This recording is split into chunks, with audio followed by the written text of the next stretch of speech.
Hello everyone, and welcome back to SimpleSpeak English. And if this is your first time here, my name's Mark, and today we are going to spend some relaxed time together, listening to a natural English conversation, just like friends talking slowly and comfortably.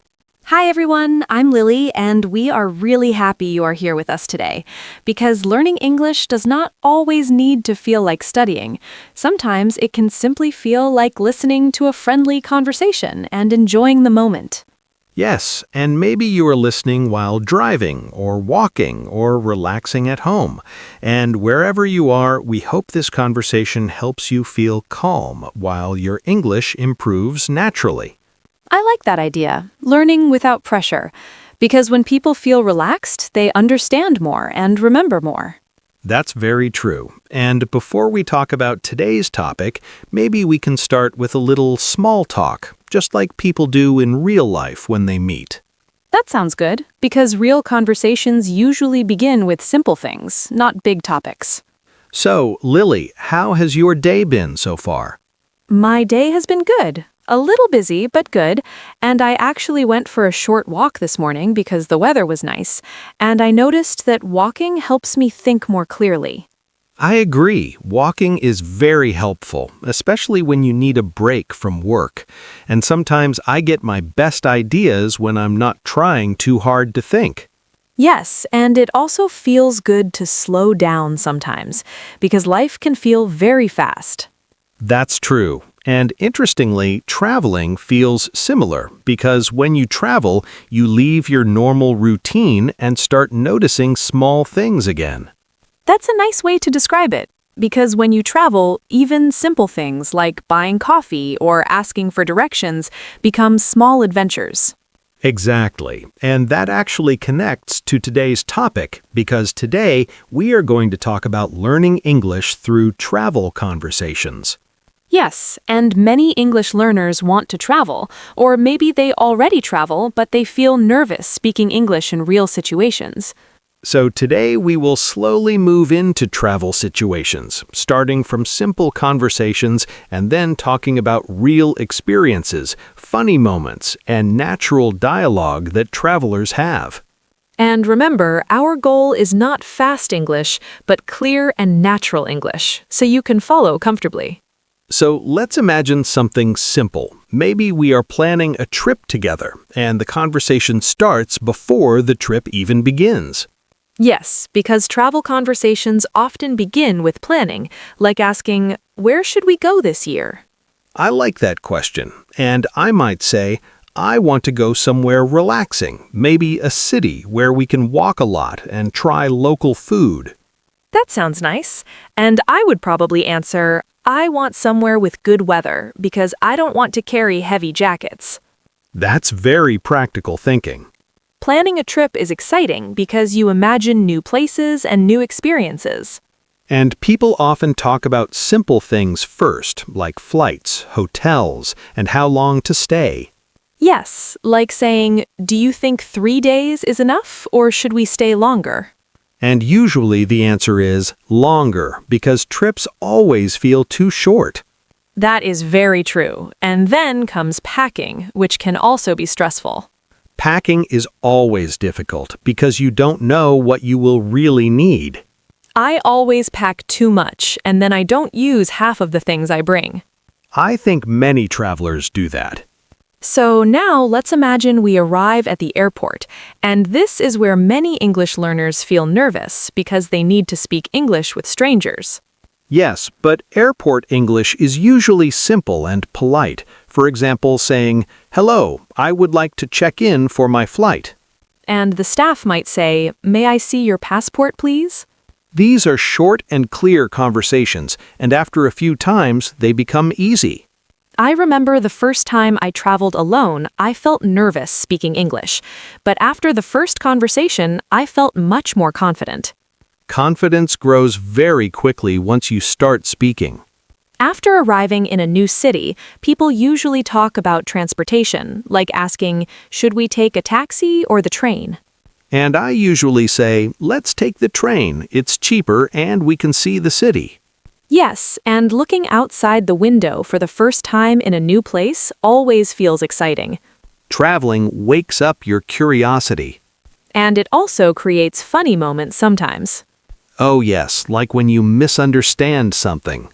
I once entered a bakery and thought I ordered bread, but I actually ordered a very sweet dessert, and it was much bigger than I expected. That sounds like a good mistake.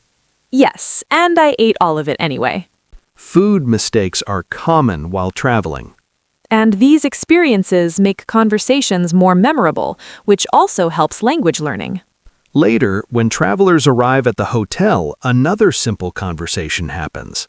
Like saying, "Hello, we have a reservation." And the receptionist might say, "Welcome, your room is ready."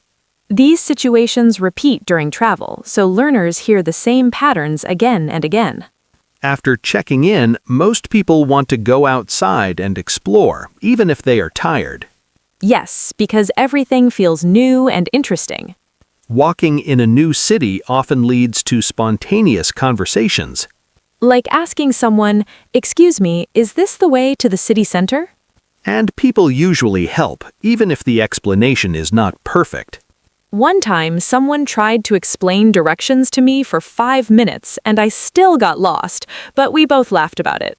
That's a good example of communication being more important than perfection. Yes, because language is really about connection. As the day continues, travelers talk about what they see, what they like, and what surprises them. I often say things like, "This place feels very different from home." Or, "I didn't expect the city to be so quiet." These are natural sentences learners can use easily. And in the evening, people usually reflect on the day. Saying something like, "I'm tired, but today was really nice." That is probably one of the most common travel sentences. Yes, tired but happy. Yes, tired but happy. And I think that sentence describes many travel days perfectly, because even when your feet hurt and you feel sleepy, you still feel satisfied because you experienced something new. I agree, and usually at that moment, people start talking about their favorite part of the day, like saying, "What did you enjoy the most today?" And sometimes the answer is not a famous place or a big attraction, but something small, like a quiet street or a friendly conversation with a stranger. Yes, I remember once I sat in a small park while traveling, and an older woman started talking to me about her dog, and we talked for almost 20 minutes. And it was such a simple moment, but I still remember it clearly. Those unexpected conversations often become the most meaningful memories, and for English learners, those moments are also great practice because the conversation feels natural. And when you don't understand something, people usually repeat or explain in a different way, which helps learning a lot. Exactly. And after a long day of walking, travelers often talk about plans for the next day while resting. Yes, like saying, "Tomorrow we should wake up earlier so we can see more." And then the next morning, you wake up late anyway. That is very true, especially after a long travel day. So let's imagine it is the next morning now, and we are sitting in a small cafe having breakfast. I like mornings in cafes when traveling because everything feels calm and you can watch people starting their day. I often hear simple English conversations around me, like people ordering coffee or talking about work. Yes, things like, "Can I get a coffee and a sandwich, please?" are very common and easy to understand. And listening to these simple conversations helps learners understand real pronunciation. Sometimes I also notice that people speak faster than in textbooks, but the sentences are actually simple. That's an important point because real English is not complicated. It is just natural and connected. After breakfast, we usually decide where to go next. I might say, "Do you want to visit the museum today or just walk around the city?" And I might answer, "Let's walk first, and if we get tired, we can go inside somewhere." Flexible plans are usually better when traveling, Yes, because unexpected things always happen. like sudden rain. Oh, yes. I once forgot my umbrella and it started raining heavily, so I ran into a small shop just to stay dry. And did you buy something? Of course. I bought something I didn't need, but the shop owner was very friendly, so we started talking, and it became a nice experience. That's a good example of how small problems can create good memories. Traveling teaches you to adapt, and language learning is similar because you learn to express yourself even with limited vocabulary. Later in the afternoon, people often feel tired again and look for a place to rest. Yes, maybe sitting on a bench and saying, "Let's rest for a few minutes."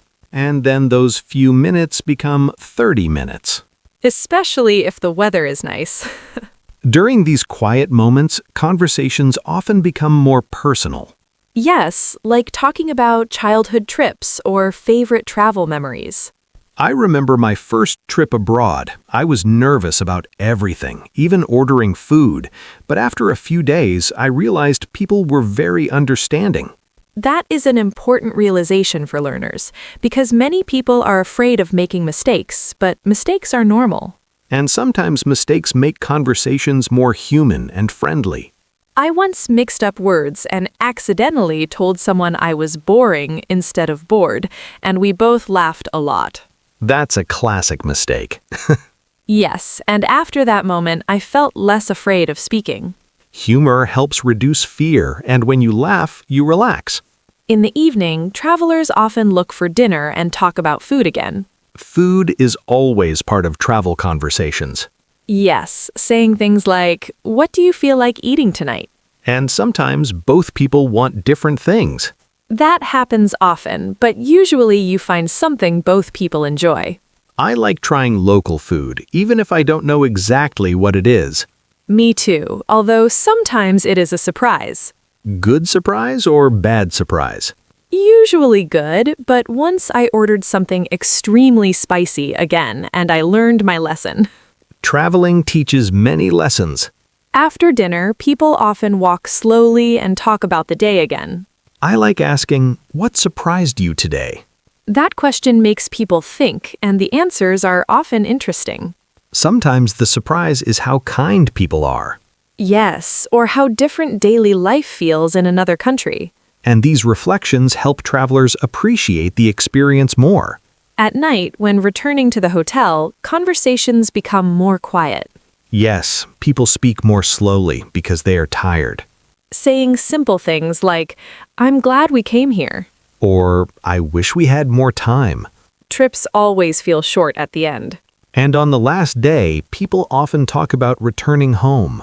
Yes, mixed feelings, happy to go home, but also sad to leave. I usually say, I think I will miss this place. And I say, we can always come back someday. That thought makes leaving easier. Traveling changes how you see the world, and language learning does something similar because it opens communication with more people. That's a beautiful connection between travel and language. And for everyone listening, remember that understanding grows slowly, just like traveling, step by step. You don't need to rush, just keep listening and enjoying the process. Thank you for spending this relaxed conversation with us on SimpleSpeak English. And if you enjoyed learning English through this travel conversation and want more easy listening practice, please subscribe to SimpleSpeak English so you can continue learning with us. Take care, everyone. Keep practicing, keep exploring, and we will see you next time. Goodbye, everyone.